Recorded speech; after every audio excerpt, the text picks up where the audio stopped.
Welcome you to this event related to the topic of food insecurity, which is something of great importance, not only to the School of Public Health and Health Sciences because of the work that we do on the Food as Medicine initiative across the university, but also because the university has become a health promoting university through the signing of the Okanagan Charter. And through that work, we have elevated the importance of food security for our faculty, staff, and students, and including our community members. So we're just so delighted to be a sponsor of this particular event. And there are people here that we have worked with over time. And Kristina, we know that you're going to moderate an amazing panel here. So we're excited. So I'm going to give this now to Michael.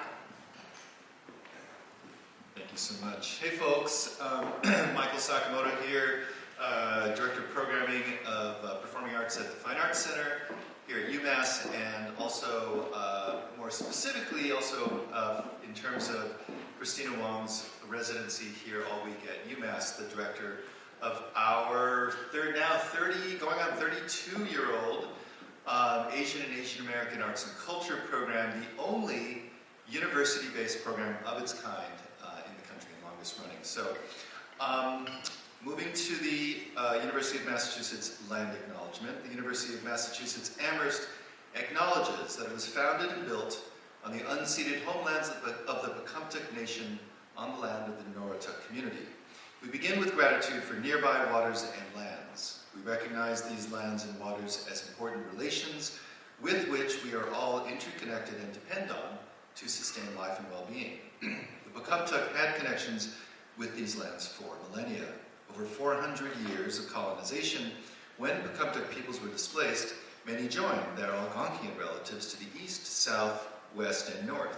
That includes Mashpee and Aquinnah Wampanoag, Nipmuc, Narragansett, Mohegan, Pequot, and Mohican communities, and Abenaki and other nations of the Wabanaki Confederacy.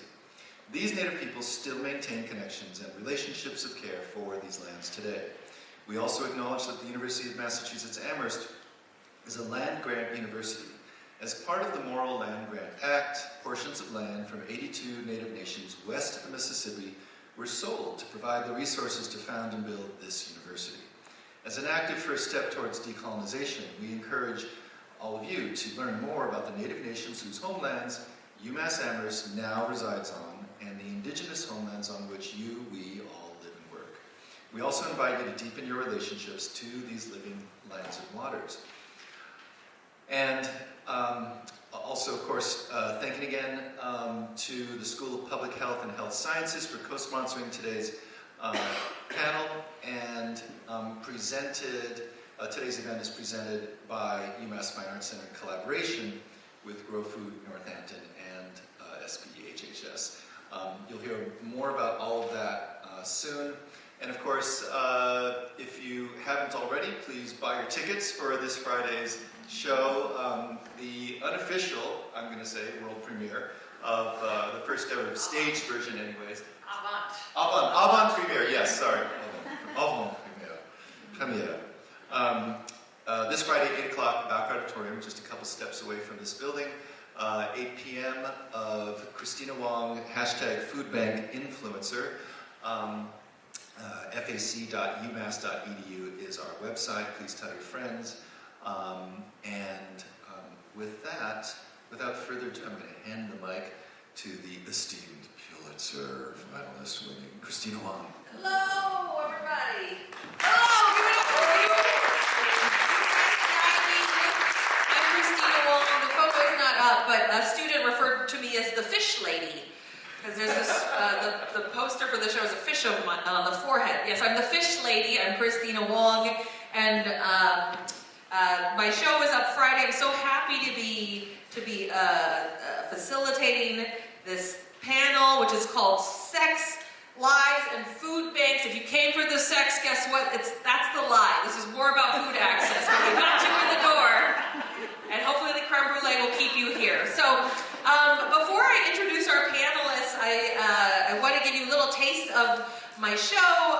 Lev, who's one of our panelists, was like, do you use the words food bank and food pantry interchangeably?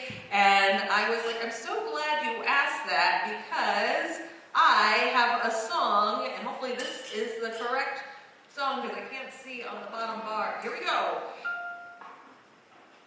What is the difference? Food bank and food pantry. Federal programs like TFAPS and EBT. Federal privately funded food banks are charity. If you're a poor boy and need more calories, charity fills the gap when government can't protect. If you want the right to food, Bill of Rights don't guarantee.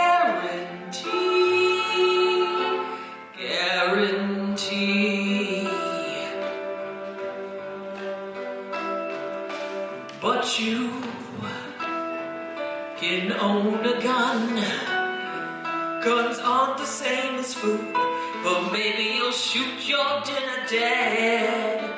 Bill of Rights makes no promises to the rights for housing, healthcare, education. But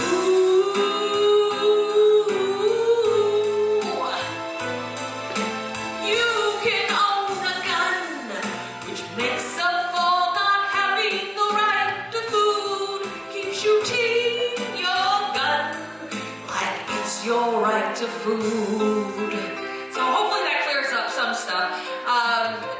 It's true. We are the richest country in the world, and we do not guarantee the right to food in the Constitution. There are 9 countries, which include Haiti, Ecuador, and Kenya, which promise guarantee food as a human right, as a separate standalone right, but not the United States. We do have a USDA, Department of Agriculture, which ensures the production of food. They also issue food stamp benefits if you're living at the poverty line, but we do not guarantee the right to access adequate food. Does that make sense? Yes? No? I see some no's. Oh, okay, don't worry about it. So that's clear. So that was an explanation a little bit about federal funding, and then real quick, where's the other window I had? Where's the other thing that okay, here we go. And so if you don't have enough food stamps or federal funding, you might find yourself at a food bank, or its little sister, a food pantry.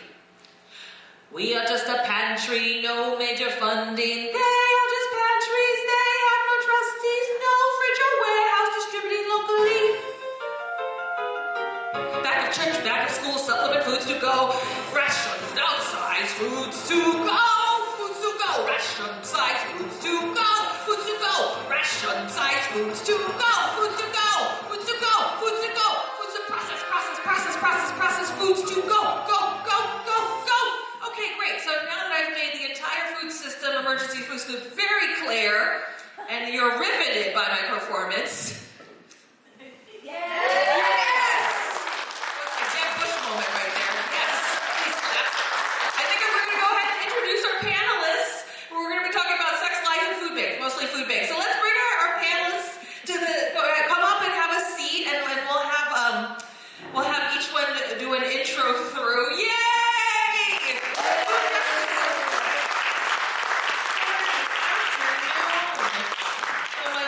These are incredible panelists.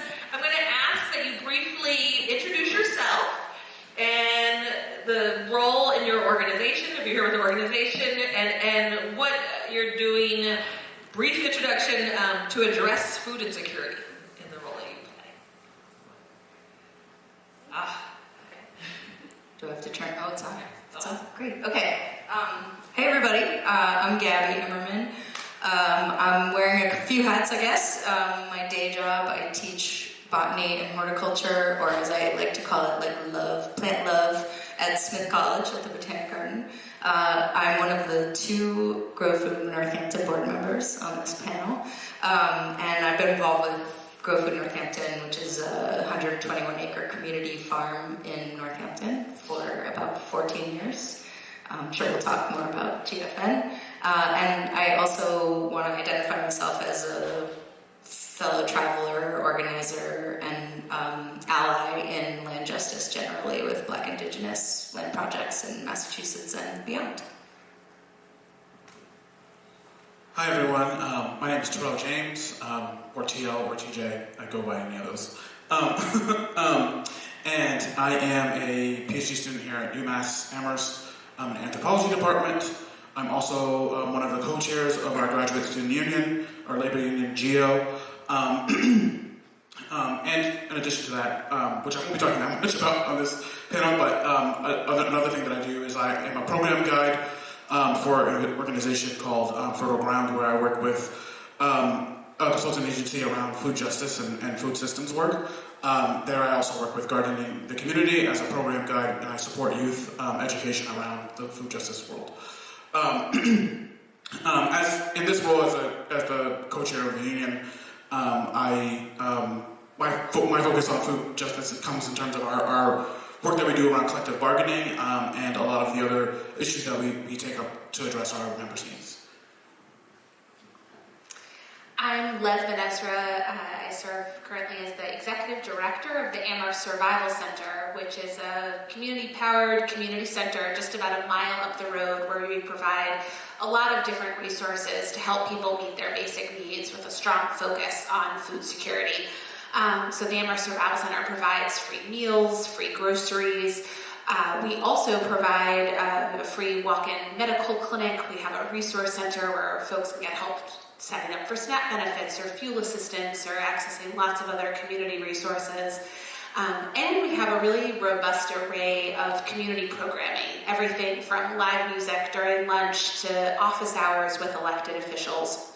So we really focus on food security, both through the direct provision of food. Last year, we provided about 1.6 million meals to more than 11,000 of our neighbors. And also really through using food as the thing that brings people together, literally breaking bread together, and also all of those different growing food and sharing food and helping to serve food and prepare food and eating food and bringing food home to our families as a mechanism to bring people together in community.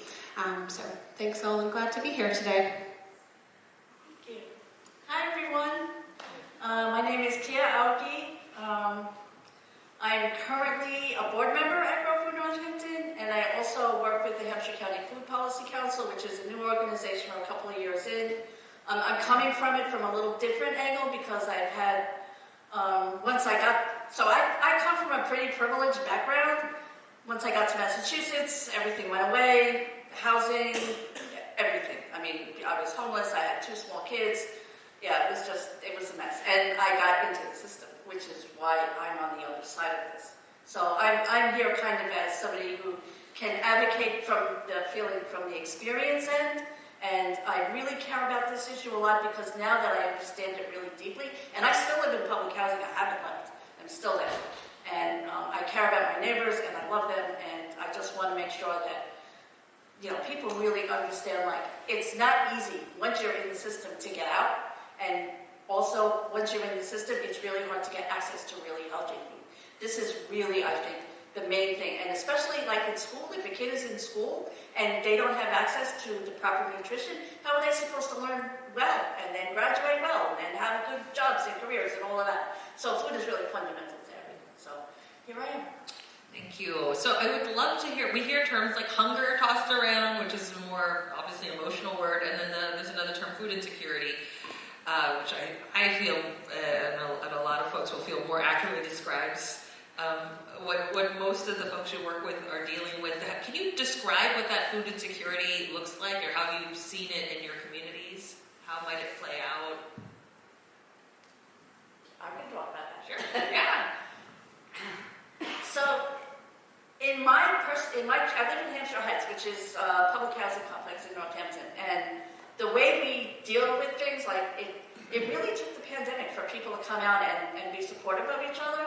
And the thing is that once you recognize that your neighbors are the same as you and they're in the same boat, that people are more willing to come out and help you and assist you. And like, do you need something? Like in the very beginning of the pandemic, before we got any assistance from any of those organizations, the whole community got together with Facebook messaging and said, what do you need? This is what I have. How can we help? And we really came together as a community first. And then the organizations started coming in. And that's where I kind of got hooked up with Food Northampton and then fell in love with them. And, I think the thing for me is I can really talk about what it feels like to not have enough nutrition in it. Like you may have enough to eat, but you don't have the proper nutrition in those diets. And this is what low-income communities really struggle with, is getting proper nutritious food. And also that's where Go for Northampton is brings us a free mobile market every week, with all the fresh produce, very local, organic, everything, all the things. It's just so good. So, things are happening, but if people don't recognize that this is an issue still in this day and age, it's really hard to, create and support and understand how these programs work that really help people. And it makes a difference. If kids can eat well, they get to go to school and they get to learn well. If they're hungry, it's just not working. Would you say you live in a food desert where you are? Like, is there access to, you said that people aren't eating healthy food. Is there Right, the reason they're not eating healthy is because they don't have enough money. But we live I walk to my grocery store, Big Y, it's like a minute away from where I am. But if you can't afford those vegetables, you're not going to eat well. And this is really the thing. It's about people aren't making enough money. You know what I mean? How are they supposed to eat properly? Because all the good stuff is the most expensive. You want to describe what you're seeing among students, like what food insecurity might look like? Yeah, absolutely. So I think what I would describe from my vantage point is that what we are really seeing across the community is just an incredible rise in need. And what that means is that there are lots of folks who are experiencing food insecurity for the very first time in their lives. And then there are lots of folks who have had some experiences off and on, but now that's much deeper or consistent. And then for people who have long struggled, they're struggling in a much deeper way. And what Kia and I were talking before the panel, and one of the things that what you were saying made me really think about is that when we think about food insecurity or not having consistent access to enough healthy food, we often sort of think about hunger, we might think about malnourishment or not having access to healthy foods, but I don't think we talk enough about the kind of more unseen aspects of it, like the emotional labor and the toll of finding resources and taking this bus to that bus, and you were talking about having your kids in tow, and figuring out what paperwork do I need to prove that I'm worthy for this service, and how to deal with that letdown when you get told no, and kind of how that plays out for folks. And I had a really a very meaningful and memorable experience for me some number of months ago when someone came to the Amherst Survival Center for the very first time, and there's like a particular look of like a new person that's a little bewildered and trying to figure it out. And she was fighting back tears as she asked about whether or not had access to food pantry. And she sat down, and I ended up sitting down with her and asking if she had any questions. We have a little registration form the first time you come to the food pantry. And she made sure, probably in that conversation, 6 or 7 times to tell me, I've always worked, I've never needed anything like this before.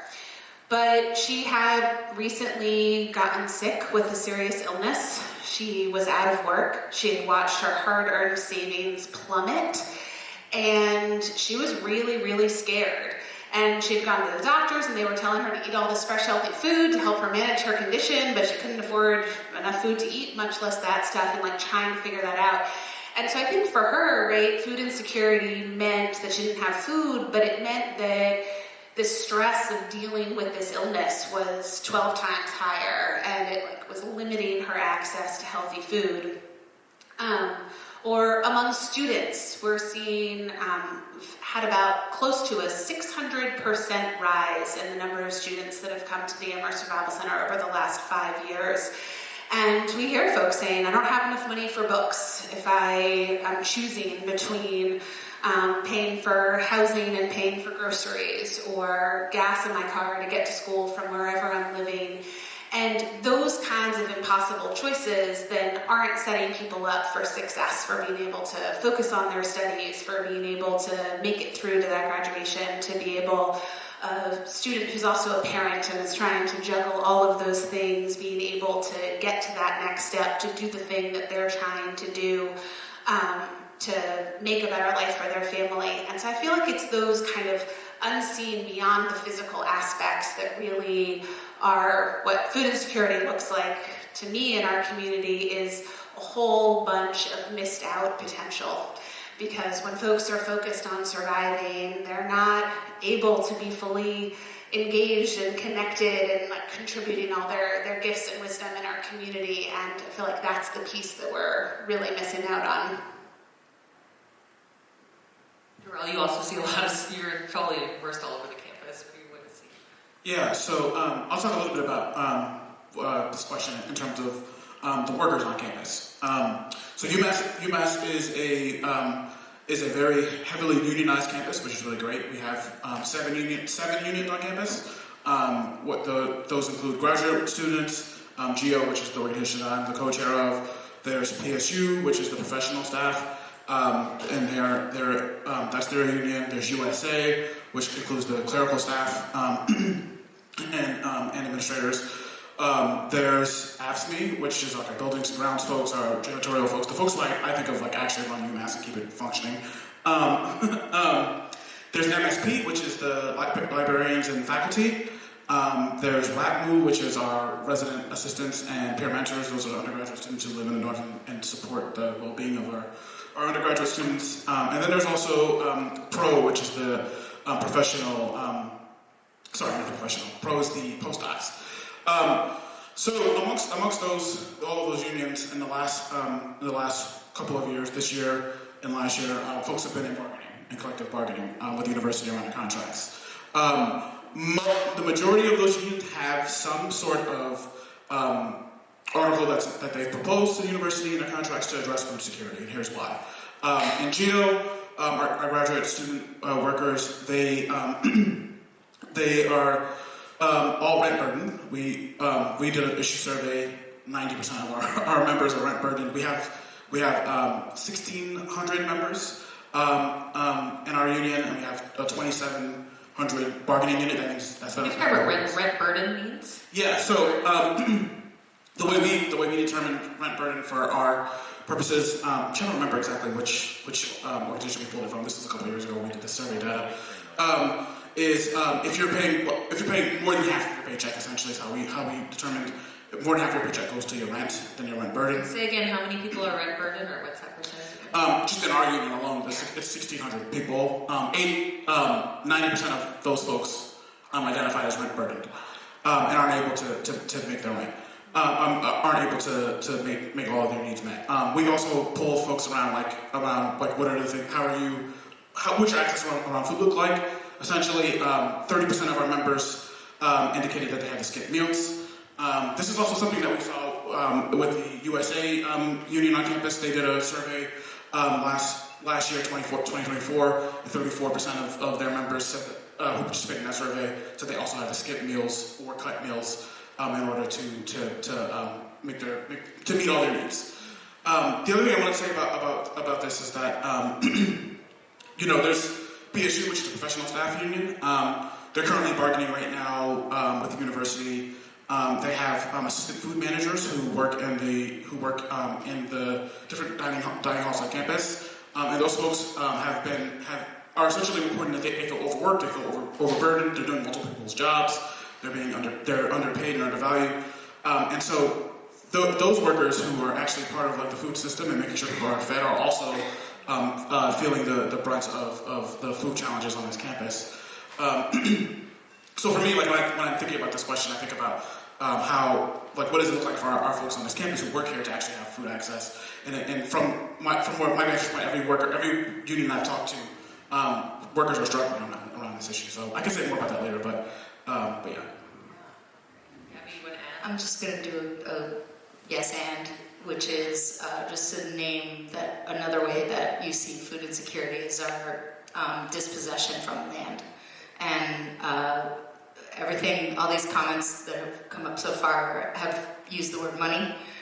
This is food insecurity in an industrial capitalist system, and all of us are just either none or one or two or maybe 3 generations away from our own ancestors who were able to grow and produce our own culturally appropriate food, and it didn't have anything to do with whether or not you had money. And so I just wanted to name that as an additional way that we see food insecurity in our societies today, is not being able to connect to the ability to grow our own food. Or eat culturally appropriate food, I would say, right? So, yes, with that, would you each care to share what sort of effort you're making towards tackling that, and are you seeing results from these efforts or shifts from the efforts that your different groups are doing? Should we keep going back? Yeah. Back and forth this way? Okay. All right, I'm going to take a big swing at Grow Food Northampton, if that's okay, Kia, but Kia will definitely fill in when we get over there. So Grow Food Northampton is a community farm in Northampton, as I mentioned, in Florence. The land has been in farming probably for thousands of years, actually, but in colonizer or white settler farming since white folks first got here in the 1600s. In about 2009, the land went up for sale, and a group of community members, just folks, were like, this has to stay farmland. We can't. Okay, I can just say I'm definitely able to be loud. But yeah, that one's working. Okay, this one's gone for now.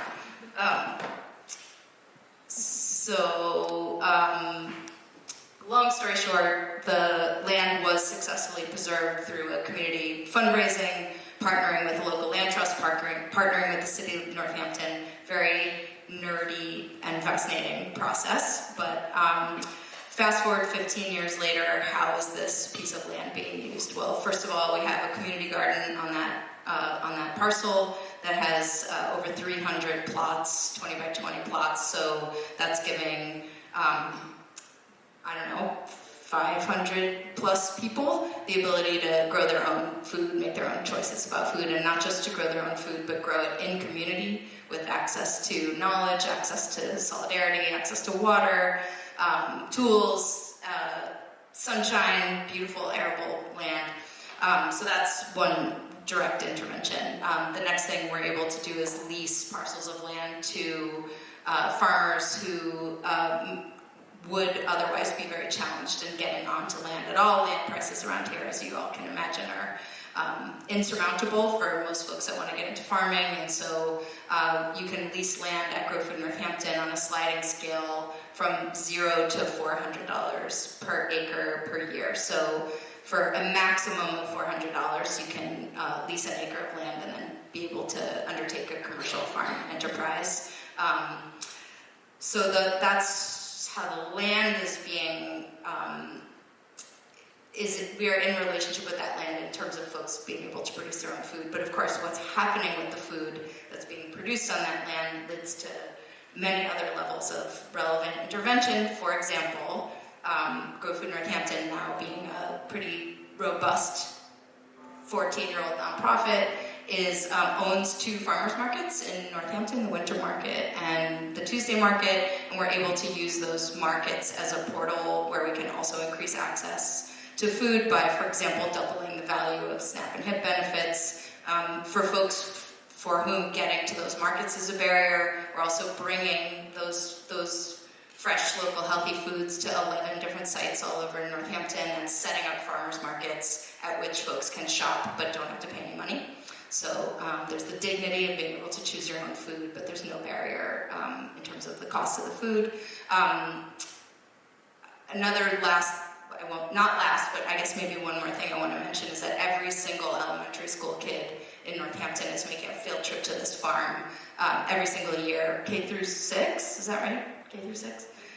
K through 5. So that means if you started in kindergarten in Northampton, you're making 6 field trips to Grow Food Northampton over the course of your elementary school. And we're in those classes doing food education and cooking, and of course kids are the way to get to parents. And so we're also educating kids about what healthy food looks like and where it comes from, and that it's accessible. So thanks for indulging me with that kind of spiel, but I think what I wanted to say about that, and I'm sure we'll get to this with other folks on the panel, is that these are interventions in food sovereignty. So these are not emergency, we also were involved with emergency food during pandemic, so it's not to say that it has to be either or.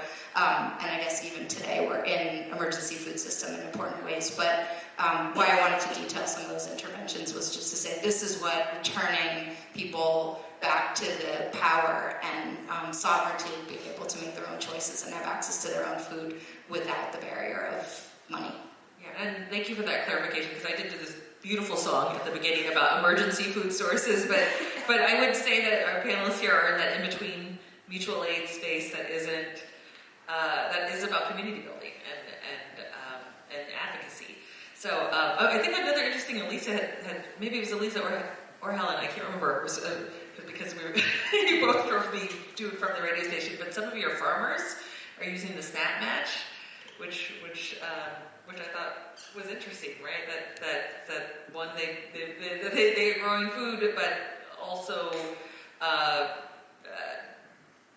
qualified to have SNAP benefits. So that was interesting.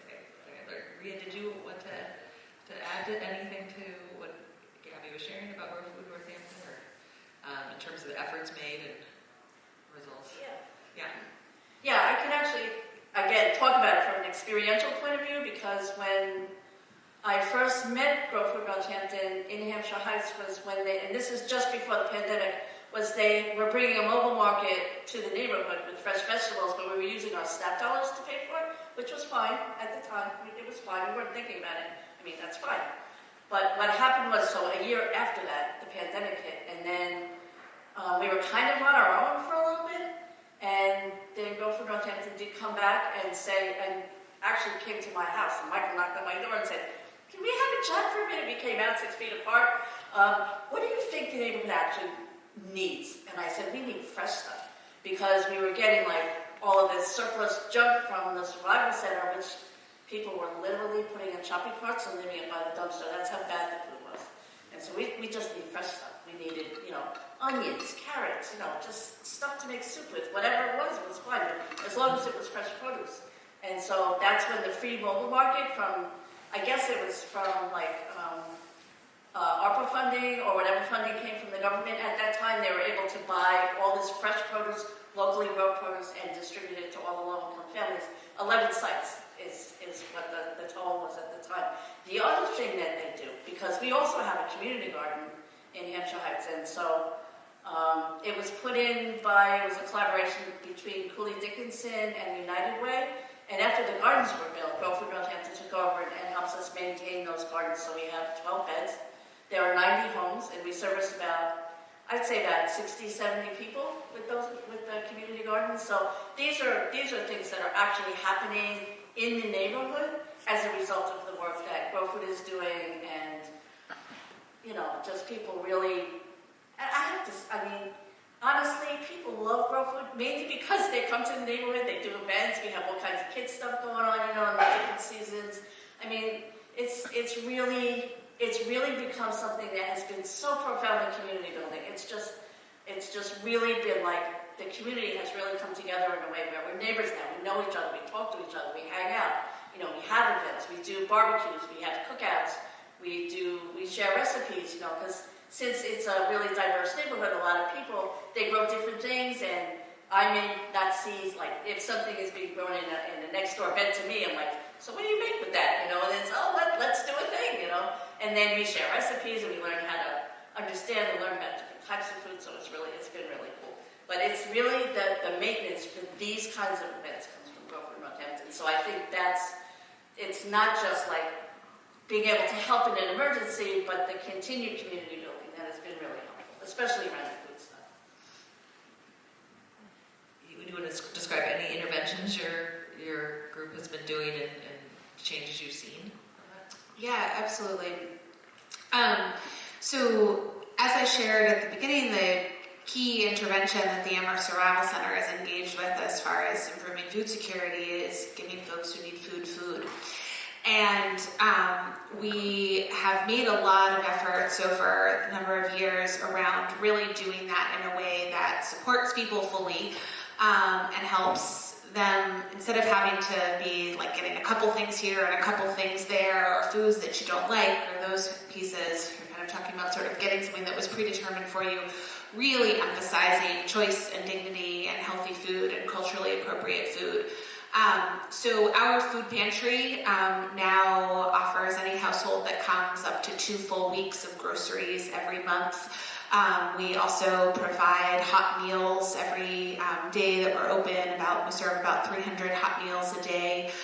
We also do food recovery, so we're collecting food that otherwise would go to waste. Sort of another aspect of food security in this country is the incredible amount of food waste that exists.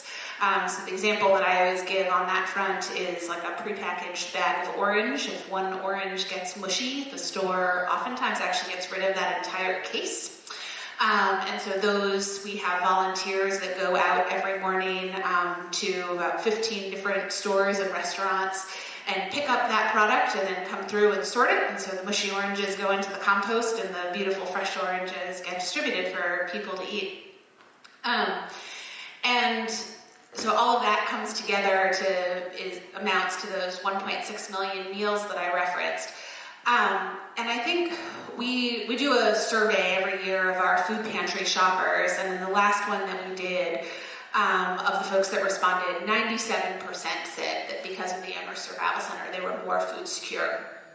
So we know that an in-depth intervention, not just a couple days worth of food, not something that you get to pick out that isn't what you eat, having access to healthy food and food that meets your dietary needs and your cultural preferences and that you know how to cook really does meaningfully change what that experience is. And I neglected to mention at the very beginning, we're really, really excited to be partnering with the university to be opening a food pantry on campus in the fall of 2025 because we know what a huge problem is in terms of college hunger all across the country and certainly here as well. And as you were speaking to, also the problem for many other members of the UMass community, including workers. Many people that access the Amherst Survival Center programs are folks that are working sometimes multiple jobs, but those wages are not enough to make ends meet for their families. But I think that all of this kind of comes together to share that providing high quality and sufficient quantities of food is an incredibly meaningful intervention in the now. And we need to do that and addressing these broader root causes and looking at why in the richest nation in the history of the world is anybody hungry. Because we can't food pantry our way out of this problem so that we're giving folks food, and we need that because we need those folks to be available to be a part of the solutions and be resourced and be advocating. But we need to then be looking at that next step too of what do we do after that. Terrell, anything to add? So I think to speak broadly about the unions on campus, I think the thing that all the unions are working on is trying to get our workers livable wages and winning a livable wage for all the workers on campus. That's the easiest way to summarize the context in which all of our unions are working in. One of the things that has been illuminating to me in the last couple of years is just the diversity of experience around this particular issue that folks are experiencing on this campus. So, for example, in the graduate union, which is my union that I'm a member of and the co-chair of, we have a lot of our international grad students and workers are limited to how many hours they can work in the United States. They can only work 20 hours in the United States. The typical grad worker at UMass working on a 20-hour contract takes home a little bit more than $1,000 every 2 weeks. Most of our contracts they're 9 months long, and so in the summer, our workers often don't have a guaranteed income. We have to find other jobs, other things, other ways to make our needs met, get our needs met. Our international workers have very limited options in terms of where they can work. Oftentimes, there's regulations around, depending upon their visa status, there's limitations on them having to work on campus. And so a lot of those folks don't have access to the things that they need in the summer. And so that's just one particular snapshot of one group of folks on campus. There are a variety of different other snapshots of things that are happening on campus. We have MSP, which is the faculty union. Some of their lowest paid workers, if you were to turn the GO minimum into an annual salary, make lower than the GO minimum. And some of their workers have been leaving the campus, and MSP, not MSP, but the faculty the faculty retention on this campus is not high in terms of folks at that level, because folks can't afford to live here. So for us, I think fighting for livable wage is one of the most important things that our unions are doing, because we know that the food world is interconnected to housing, and we know that all of this is structured by the system of domination that we live under, capitalism, and so we have to figure out how we are going to sort of fight back to get the wages that we need to live. One of the other things I wanted to note is that, we settled a contract in October. Oh, no, sorry, that was November, I think. I can't remember. So many things have happened since then. We settled a contract in November. And at the end of that contract, we surveyed our members, and we asked them, what is your sticking point? If there was something we could stick to in our bargaining campaign, what would be the thing that you want us to stick to, aside from housing, because we just knew that was a major issue for our folks. And the second issue was food. In our bargaining last year with the university, we put forth a survey. We put forth an article demanding a 75% reduction to the meal swipes that graduate students have access to, the meal plan, excuse me, and also having a portion of the unused undergraduate meal swipes on campus be donated to graduate students. The reality of this is that that's happening. That's outside of the contract, I know lots of undergraduate students who will pay for their TAs to have food.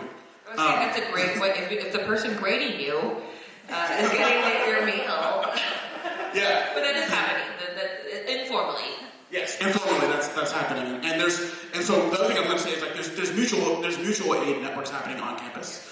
Some of them above ground, some of them underground, and I think that our union, GO at least, we're talking about wewhat are we going to do next in terms of this, because even with we want a 25% wage increase for the next 3 years in our contract, which sounds really great, but we're still rent burdened after that increase, and we know that our members' needs are not met, so we're thinking about what are the different mutual aid strategies that we have to take up to make our members whole. Terrell, you're answering the question I haven't asked yet, which is ideally what has to change. We've talked about living wages, affordable housing. Can we just talk ideally what needs to change to end food security and the need for? Can we do it very quickly? Can we fix the whole world? But ideally, when you're seeing the work you're doing, what needs to change, and do you see a vision for how your work continues and plays out? And the third question tucked in here is, what are the challenges to the sort of expansion of the interventions that you're already doing? I'll throw in a couple.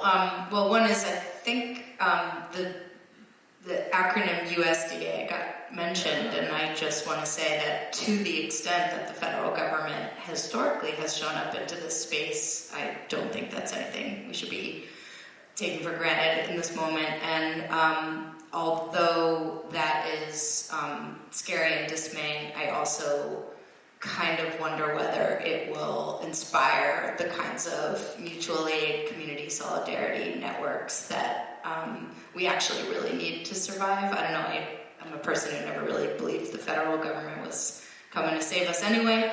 So although this will be a painful adjustment, I'm interested to see what arises in the gap that is being created by the pulling of federal funding. I guess in this, I'm a little bit money sort of focused in my answer.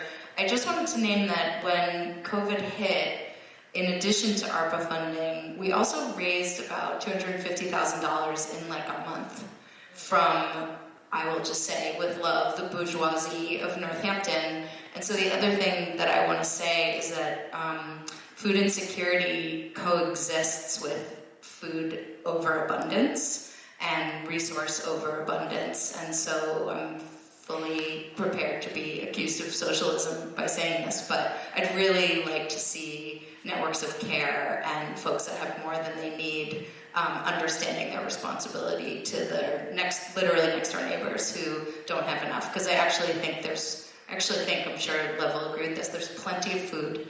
I also even think there's plenty of money. And it's just a question of how those things are distributed. So those are my kind of sweeping philosophical answers to what do we need. Sure. I have to talk about this because this is driving me crazy. But I think one of the main things that we really need to stop doing is scapegoating poor people for hoarding federal resources. Yes. This is not happening. Like, oh my God, people, come on. You know, it's like the people that I live with in my community, and I didn't know this until I became one of them, are the hardest working people on the planet. They work 2 and 3 jobs. They do DoorDash after work, and then, you know, they can't hang out with their kids and do homework, and they're trying to just survive. And the thing is that there is a very explicit intention in the system to keep them poor because corporations can't make the kind of profits and shareholder money they need without low-wage people. And so the whole thing is, as far as I can see, is just like there's this scapegoating of poor people, but at the same time, so you have this anger against people who can't defend themselves because they don't have the resources to hire lawyers and say, you're discriminating against me and it's wrong. You know, I mean, this is just, it's so deep. And trying to take people out of these kind of poverty circumstances are incredibly challenging. I mean, I've tried to do that personally with a grant that I had gotten last year, you know, to try and uplift. I had 5 women in my group to give them the opportunity to figure out what their talent was and how could they make money with it and maybe make a small business.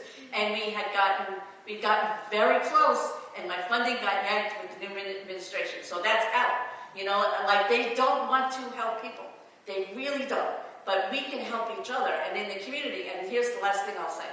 Is that because people are freaking out that SNAP is possibly going away, we have already started organizing in the community about how we're going to help each other, who has what. We're back to the pandemic, like just in case we're getting ready, you know. But it's community, it's the community, and having all of this. I think the pandemic really made a difference because once we discovered that we were one thing and we could help each other and we could get somewhere with the help, you know, and how much trust was built over time, and then Grover coming in and saying, we'll give you what you want, you tell us what you need, we'll give you that.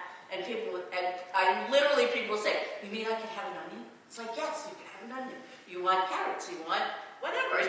We'll bring cool stuff, you know. It was amazing, you know, and then once this kind of trust started to build up and then the community started coming out together, we've really become something that's really special. You know, and unique. But right now it's back to survival. Right now, it really is. So, yeah. But I just have to say that. It drives me nuts.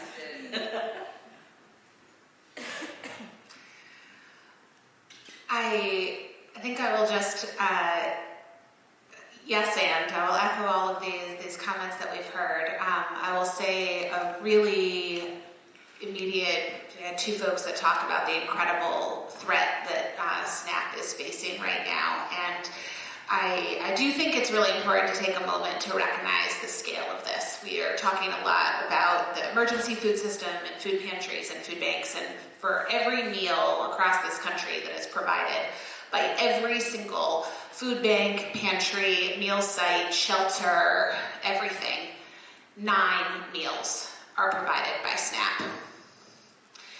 So when we talk about that kind of cut, I think that I absolutely believe that in the depths of crisis, we will see beautiful community connections and mutual aid. I also think we are going to see unbelievable amounts of suffering.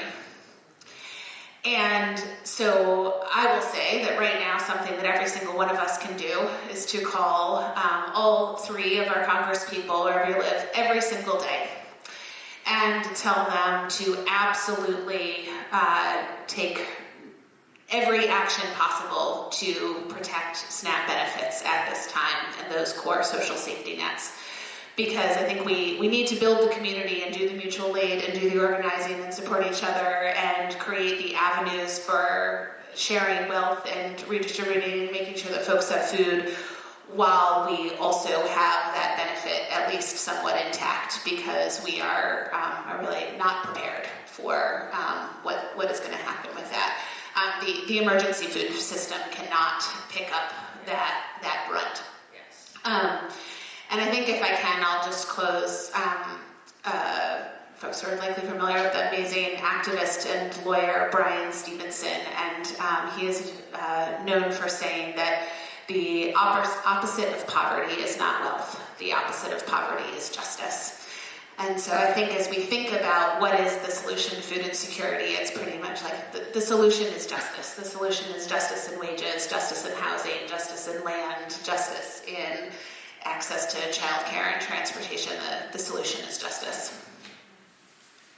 And because I want to flaunt the statistics I have memorized in my head, the average SNAP benefit is $2.03 a meal, which is quite low as is. And if SNAP went away, you're right, the charitable sector, food banks, could not make up for that deficit at all. So yes, we are headed towards a big crisis.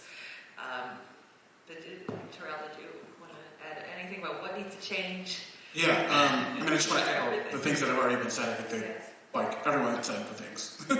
But, to me and the work that I do, there's one word that we all have to do, and it's organize. And that's what it's going to take to actually address these issues. The simple answer is speaking about the UMass situation in particular, is that UMass should partner with the community more. UMass should be redistributing its endowment to folks in the community and its workers. UMass should have free dining for everyone on campus. We don't have unlike most campuses and college campuses across the country, we're not partnered with an organization that provides us meals. The meals come from UMass and the revenue that UMass generates. For us, those are the simple solutions. But UMass is not going to do that unless we organize. And so for me, I think that's the biggest thing is that we need to organize. That means we need to talk to our members on campus. We need to talk to our coworkers. We need to talk to our friends, the undergraduate students, and figure out what are we going to actually do to make us whole at this place, and how do we make this place a place that we truly envision it to be. I think that the challenge that's in front of a lot of us right now, in terms of our current political climate, is which fight are we going to fight? Because there's so many things being thrown at us. But actually, it's just one fight. And so we have to start to understand what are our connections, what are the things that unite us to come together to actually bring forward a just world.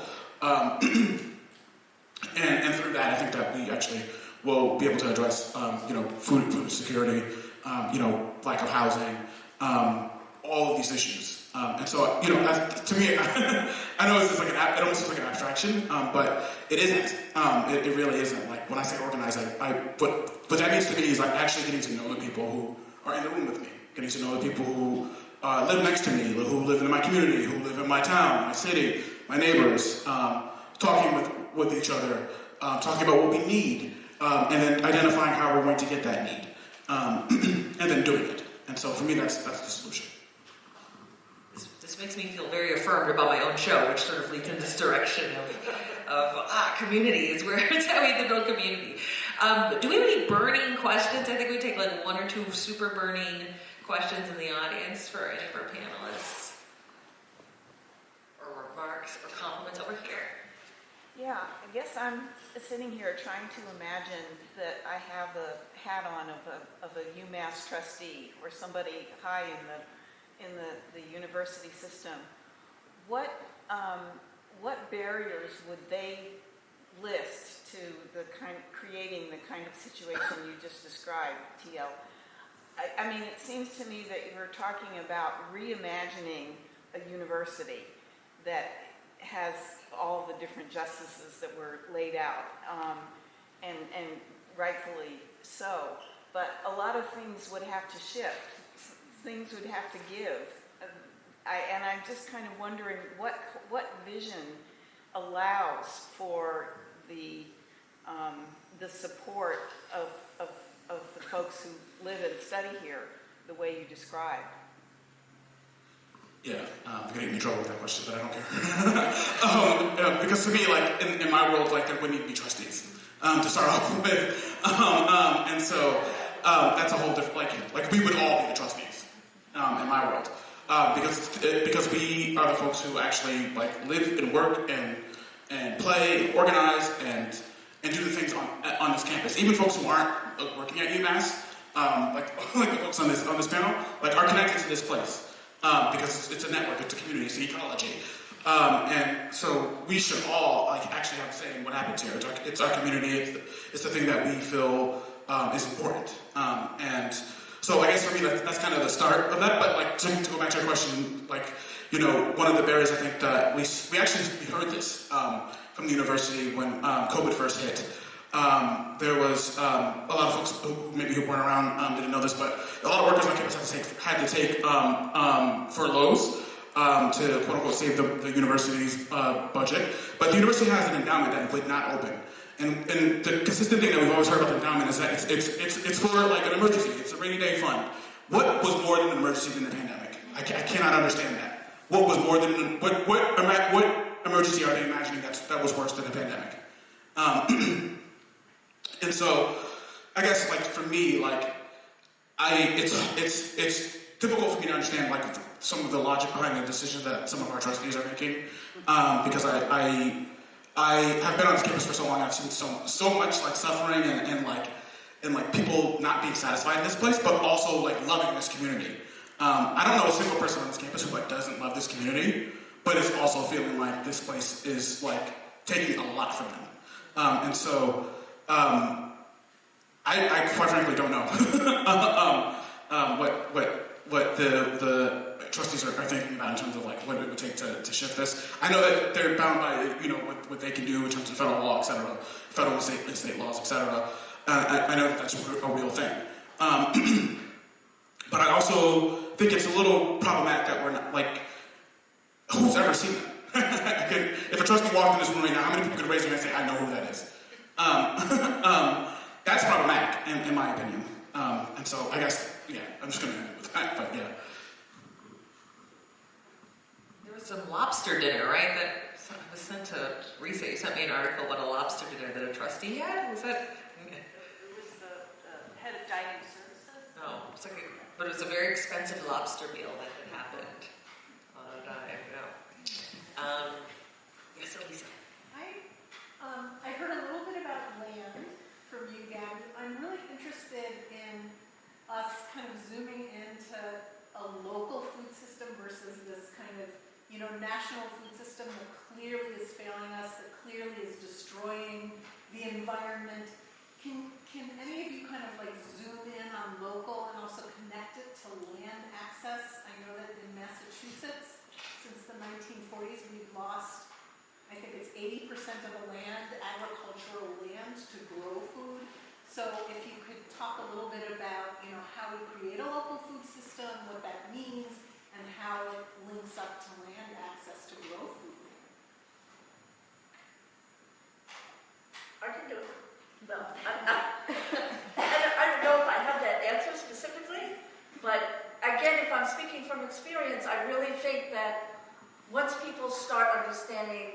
that growing their own food is a thing, and it can happen, people are really willing to do it, and they love doing it. And at the same time, if you're growing something that maybe you have a lot of, and if we can create a system where all of our community gardens come together, for example, and add an extra farmer's market where they can sell some of it, you know what I mean? And it's all the community gardens that we work with and that we know of and that we function in are all organic gardens. No chemicals anywhere, no weeding stuff, no nothing. It's beautifully done. So I think if there's a way to build a local system that cuts out the middleman and the federal government, it's everybody having a bigger stake in their community gardens and understanding how that works, and then maybe bringing people together and having another farmer's market or whatever thing we could come up with. You know, I really think it's a matter of getting those communities out to garden and learn to love it, and then be able to grow more than they need, and that's just the very beginning of it. But I mean, I've seen it in the community itself when we have surplus, you know, and we have this big, we had garden parties in Hampshire Heights, and harvest parties rather in Hampshire Heights at the end of the season. And everybody brings all their stuff, and we cook it, and we grill, and we do all kinds of things. If we can scale that up somehow, you know, I think that's a community building way to increase understanding of how great this can work. You know, I don't know, it's just, I mean, it's just like how I see it from where I stand, pretty much. I'd love to add one piece to that.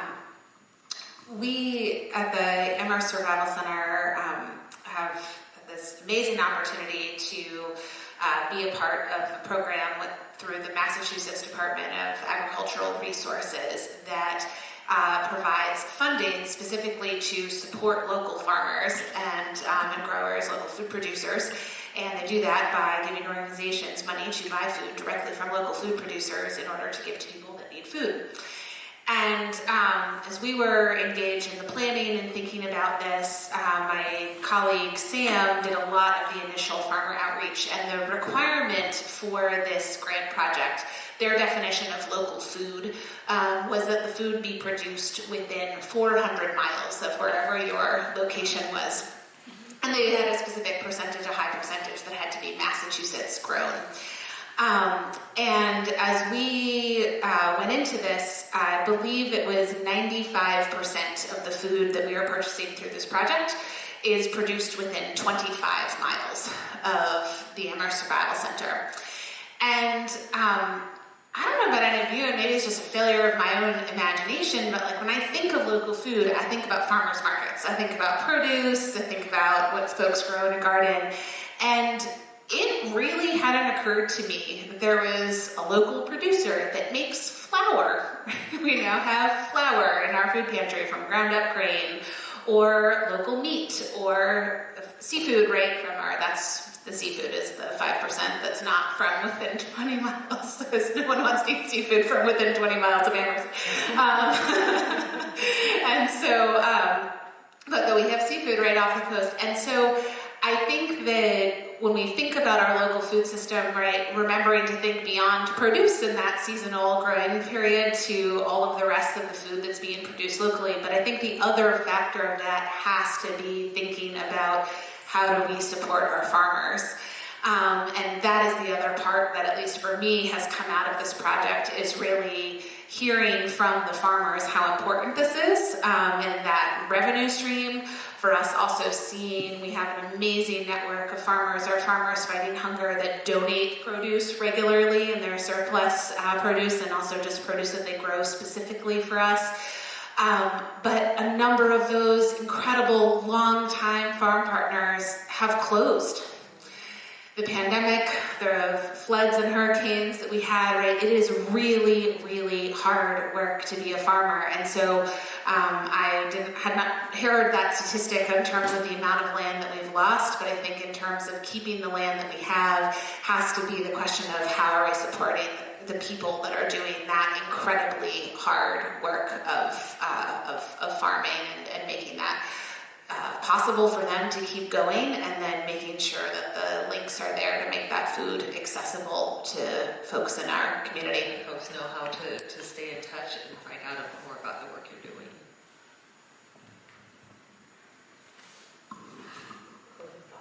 Closing. I hadn't prepared any closing thoughts.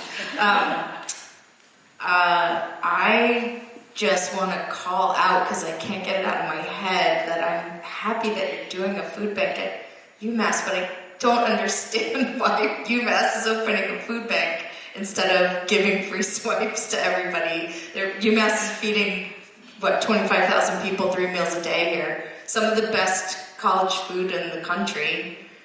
So this is, no criticism to Amherst Survival Center that's stepping into a breach, but I just find that utterly preposterous. That I'm probably throwing tons of food away every day, I can only assume. So that just seems ridiculous on its face. So I'm just going to sit here on UMass campus and say that to these invisible trustees that we wouldn't recognize if they walked in. But I'm grateful to be in community with all of you, and I think you're looking at a bunch of solutions. The solutions are also among us, as are the problems. Grow food is easy to find, and really what you should do is come visit our gorgeous farm in Florence once the ice is a little bit further gone, but easily findable on the web to learn more. And from what I understand, the pantry is is usually offered as a concession versus actual living wage or complicated structural shift. It's like, okay, here's a closet of canned food. So that's, maybe you can echo if that's sort of how it got to like in a pantry. I think I am always a person of the both and so I think in this moment I want to really honor, I'm aware of at least 10 years of incredible student-led activism that is the reason why this food pantry is opening. And I think the needs that I heard voiced by those groups of students over many years is wanting something like this at the same time as they were also advocating for things like reduced cost meal plans.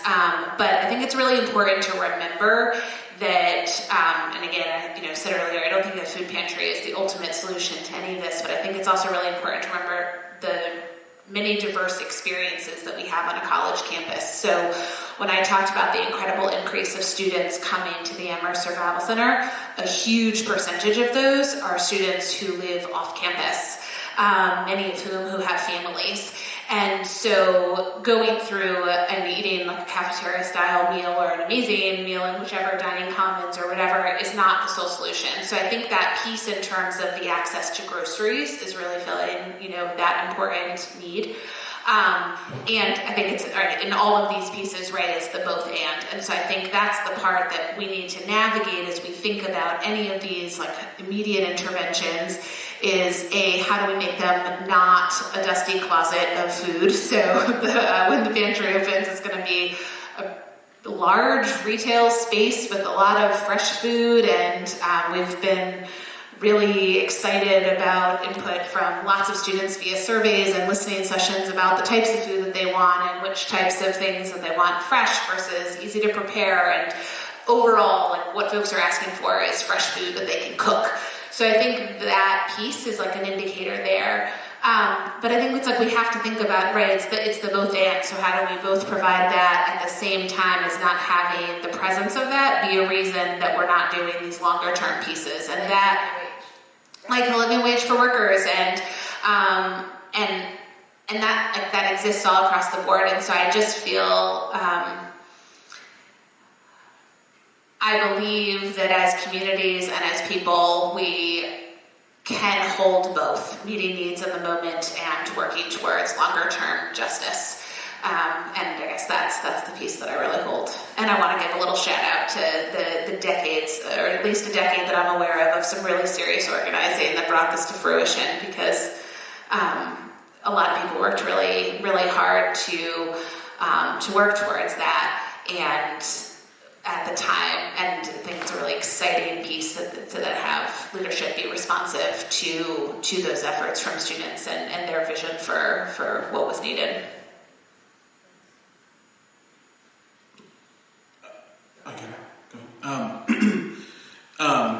Yeah, and just to continue this conversation, and then I'll transition a little bit. For me, I talked about our meal, the meal swipes. things like that. And what was interesting is that when we had our negotiations, the person we were negotiating with the university, like, their response to us was that you don't need this because the food pantry is coming. And my response to them, because I was on the negotiation team, was like, I love Amherst Survival Center. It does really good work in the community. It's something that we need. We absolutely need this pantry. It's important to us. It's important to our members. It's served our members for years. I also work in the civic engagement service learning office, and some of our students volunteer there. It's a very valuable place. And like you were mentioning, it's an and. Like we need this thing to keep us going. We absolutely need this thing to keep us going. And we're also going to keep fighting for more. And so I want us to always to think about that. Like we should always think about, for me, when I think about organizing, like it's hard for me to ask someone to come to a meeting or organize if I'm not actually like thinking about what are their structural and material needs. Like even doing something like this where we get to speak out and you can hear all of us talk about our experiences, it's important to understand that we're all in it together. It's a wonderful note to conclude on. Please give